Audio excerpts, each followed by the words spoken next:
T-minus 13, 12, 11, 10, 9, 8, 7, 6, 5. Abort! Abort! Abort! Abort!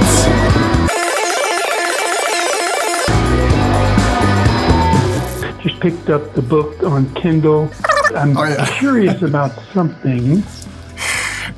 Okay, so back to business. 5 weeks of holiday videos. Count them, except for that last one. These were silly and short, and these gave me an opportunity to take some time on something less silly, something a little more serious.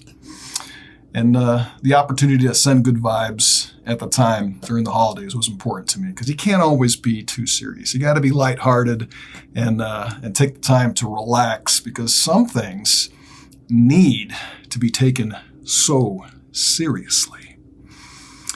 Can't afford to overload until we get to these. Like your why. Why are you here? Why am I here? Focusing on that question has caused me a lot of serious strain. But why? Why so serious, son? Just picked up the book on Kindle. I'm curious about something. Might you have an Audible version coming out? Because much as you like voice messages and you're a performer, surely you have an audio version, because that'd just be so awesome, man. You're a master at audio, so let me know. So that was Tom. Tom's a guy that I met a long time ago, around 2016. Several weeks ago, I was seriously exhausted and honestly a little bit depressed at how much time I'd been spending in front of a screen.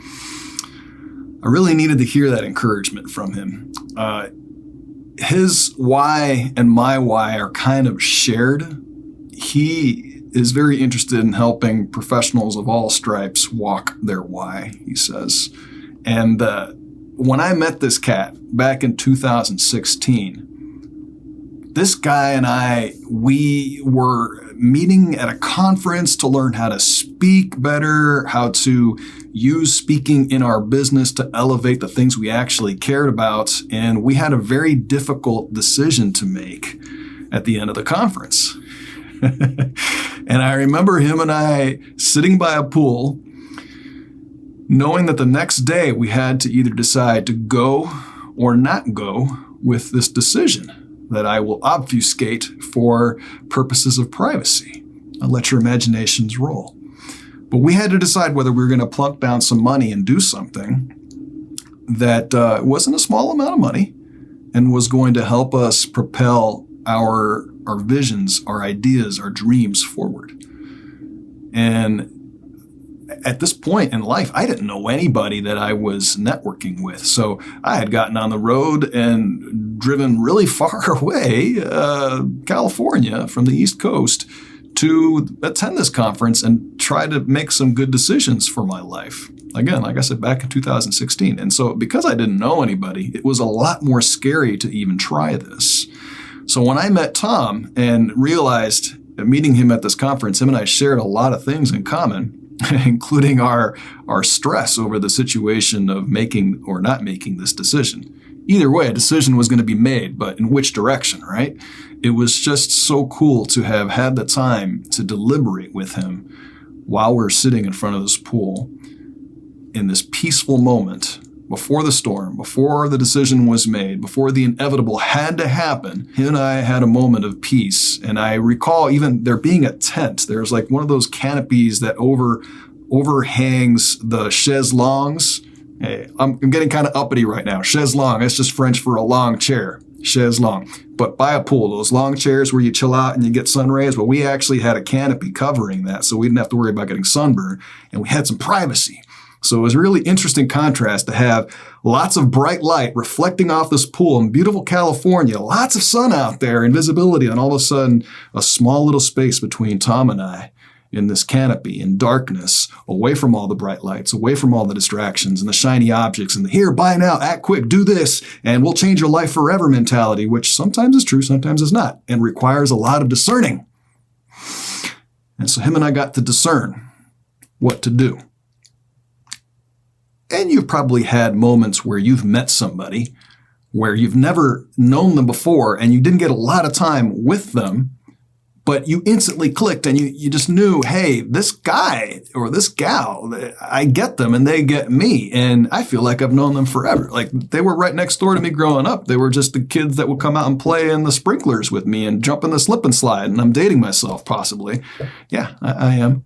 So are these wrinkles. But yeah, he was one of those guys. I knew him. Even though I hadn't known him, I knew him. And then as life normally takes its course, never saw him again.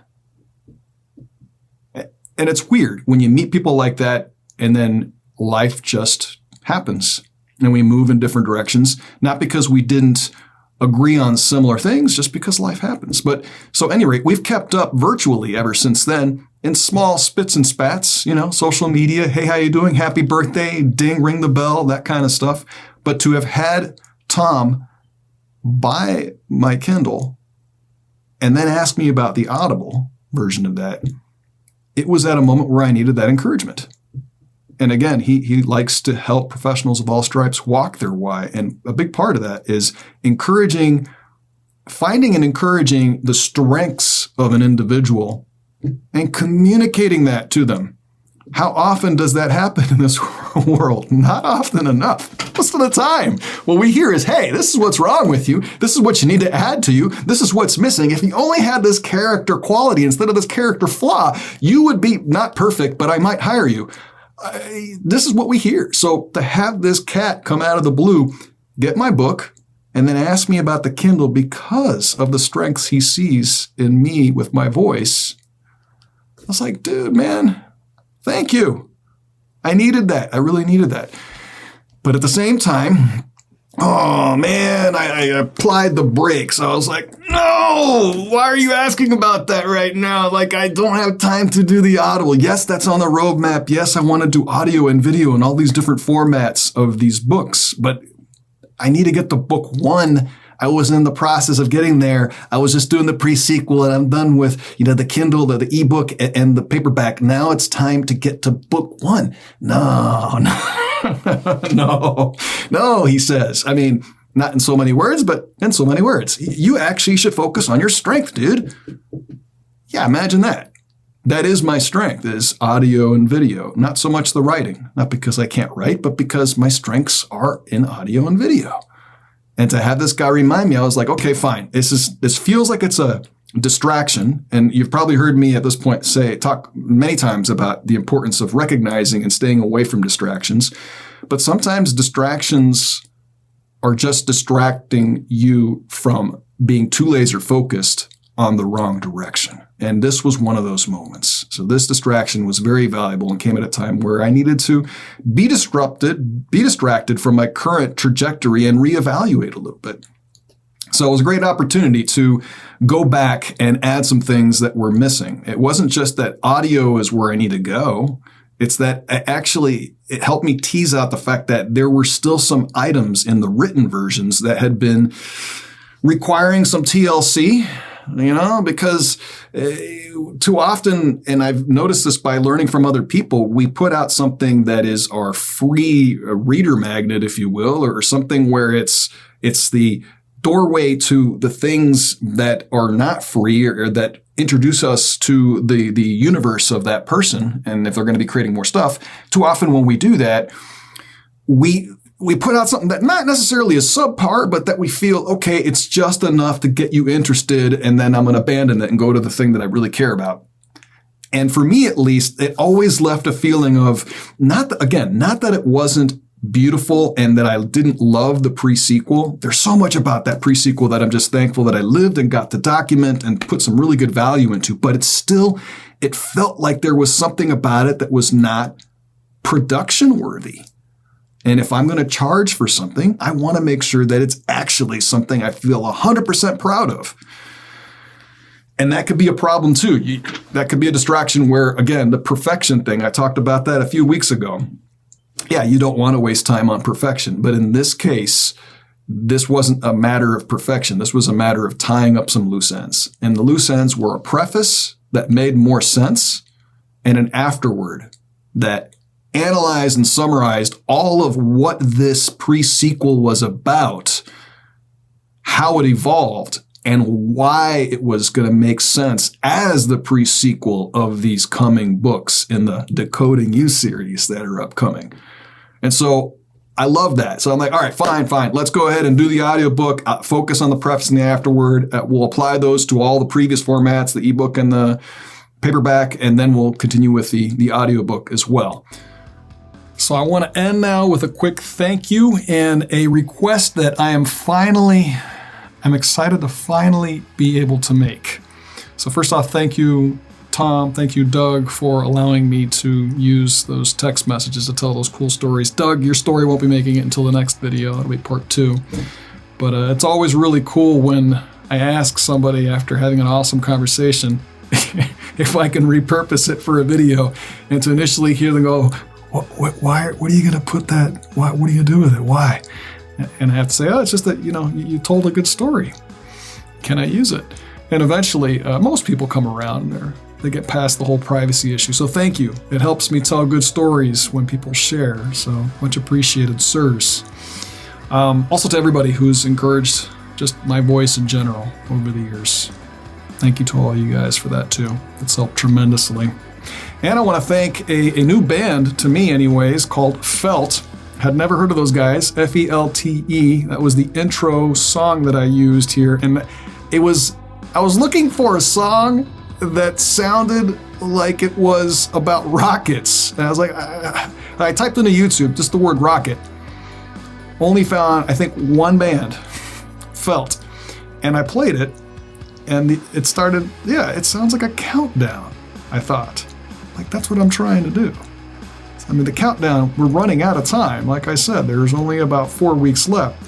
And I thought, okay, this sounds like I could abort the sequence here. So it wasn't a rocket song. It wasn't about aborting a rocket sequence, but it sounded close enough that I was able to put my voice over top of that and just tie that in. So it felt good. So speaking of rockets, my invitation to you guys to join the launch team. Not the abort team. Not sure what that would be. Never mind.